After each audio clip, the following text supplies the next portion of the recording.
আল্লাহ রাব্বুল আলামিন সূরা বাকারা ৬০ নং আয়াতে বলেন, ওয়া ইযিসতাসকা মূসা লিকাওমিহি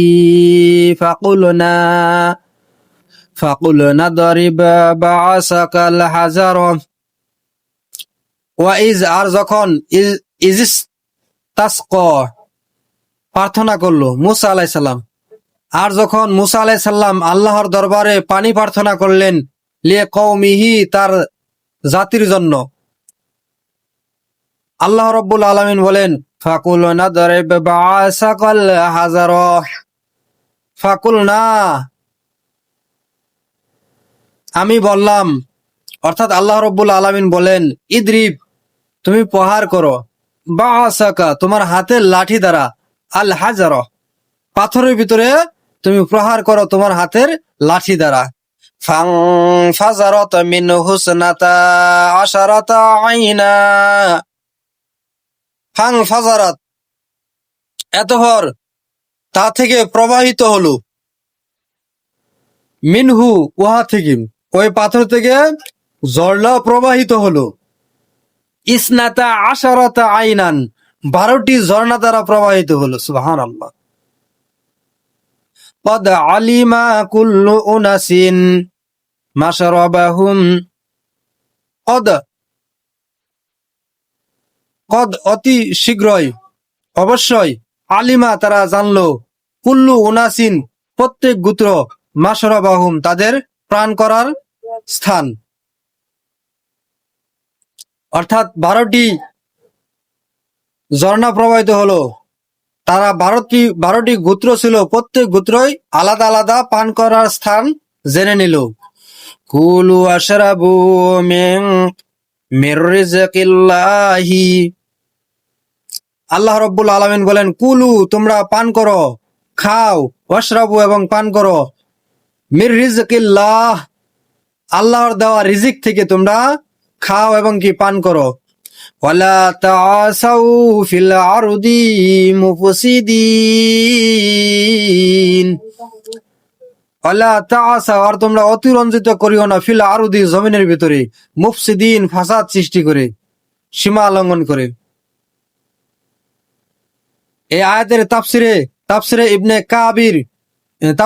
কাসিরে বলা হয়েছে, ইমাম কাসির রাহমাতুল্লাহ আলাইহি বলেন, বনি ইসরাইলগণ মরুভূমিতে পানির কষ্টে পড়লে মূসা আলাইহিস সালাম আল্লাহর কাছে দোয়া করেন, আল্লাহ নির্দেশ দেন পাথরে আঘাত করতেন, সাথে সাথে 12টি ঝর্ণা বের হয়।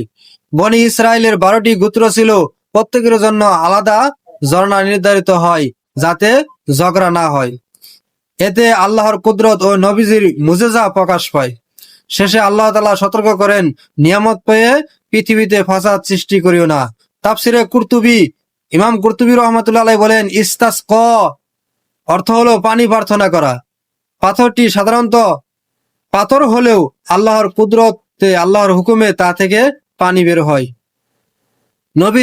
নবীদের মুজিজার অন্যতম বড় নিদর্শন ইসনাতা আশারাতা আইনা দ্বারা 12টি পৃথক পানির উৎসকে বোঝানো হয়েছে। ওয়ালা তাআসাউ ফিল আরদি মুফসিদিন এই আয়াত দ্বারা গুনাহ, জুলুম ও অবাধ্যতার মাধ্যমে সমাজে বিপর্যয় সৃষ্টি করিও না, এই কথা বোঝানো হয়েছে। তাফসিরে কাবিরে বলা হয়েছে, এখানে আল্লাহ মানুষের প্রয়োজন পূরণে নিজের অসীম ক্ষমতা দেখাইছেন। ফখরুদ্দিন রাজি বলেন, মানুষের সাধারণভাবে পাথর থেকে পানি বের হয় না, তা এটি অলৌকিক ঘটনা।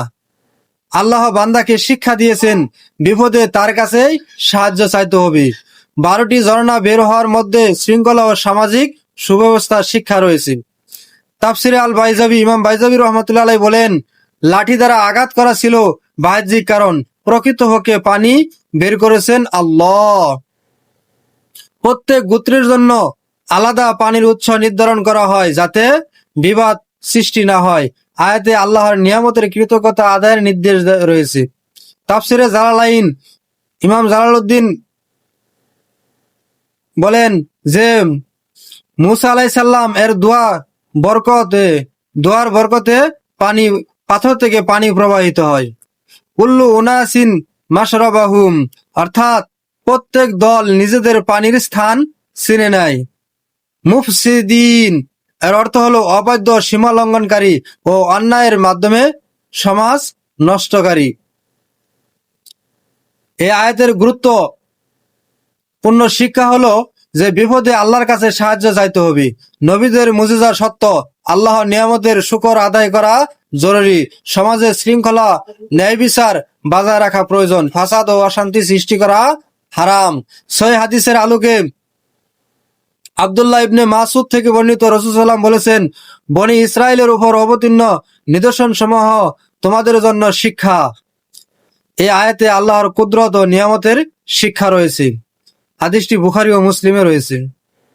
আল্লাহ তাআলা আমাদেরকে আল্লাহর নিয়ামত পেয়ে নিয়ামতের শুকরিয়া আদায় করার তৌফিক দান করুন, আমিন। আমরা যাতে বেশি বেশি করে আল্লাহর নিয়ামত আদায় করতে পারি, এই তৌফিক আল্লাহ আমাদেরকে দান করুন, আমিন।